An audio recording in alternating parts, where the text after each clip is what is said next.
Hey guys, ഒരു ആനയെ ലോകത്ത് തൂക്കിലേറ്റിയിട്ടുണ്ടെന്നുള്ളത് നിങ്ങൾ വിശ്വസിക്കുമോ?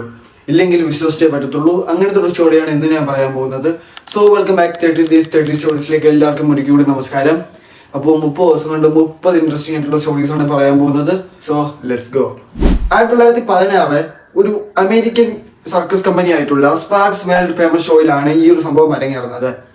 അവിടെ മേരി എന്നുള്ളൊരു ആന ഉണ്ടായിരുന്നു. ആ ആനയുടെ സർക്കസ് കാണാൻ മാത്രമേ ഒരുപാട് പേർ അവിടേക്ക് വരികയും ചെയ്തു.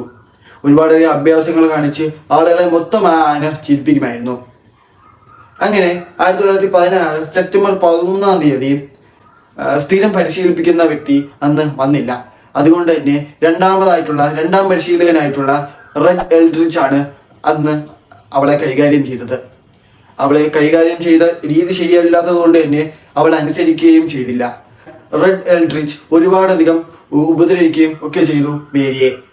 അങ്ങനെ ഇതൊന്നും ഇഷ്ടപ്പെടാതെ മേരി അദ്ദേഹത്തിന്റെ തലയിലേക്ക് ചവിട്ടുകയും ചതച്ചരയ്ക്കുകയും ഒക്കെ ചെയ്തു. സർക്കസിന് ഇടയ്ക്കാണ് ഇത് സംഭവിച്ചുകൊണ്ട് തന്നെ ആളുകൾ ഇറങ്ങി ഓടുകയും ഇനി മേരിയുള്ള സർക്കസിലേക്ക് ഞങ്ങളില്ല എന്ന് പറയുകയും ഒക്കെ ചെയ്തു.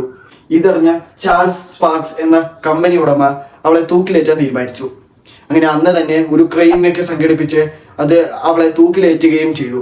ആദ്യ തവണ തൂക്കിലേറ്റിയപ്പോൾ അത് വെയിറ്റ് കൊണ്ട് തന്നെ അത് ചങ്ങല പൊട്ടുകയാണ് ഉണ്ടായത്. അങ്ങനെ രണ്ടാമത് തൂക്കിലേറ്റുകയും മേരി എന്ന ആന മരിക്കുകയും ചെയ്തു. ഇത് കണ്ടിരുന്ന ആളുകൾ വളരെ സന്തോഷപൂർവ്വം അതിനെ കൊണ്ടാടി. അപ്പോൾ ഇതുപോലുള്ള സ്റ്റോറീസാണ് ഡു ഫോളോ.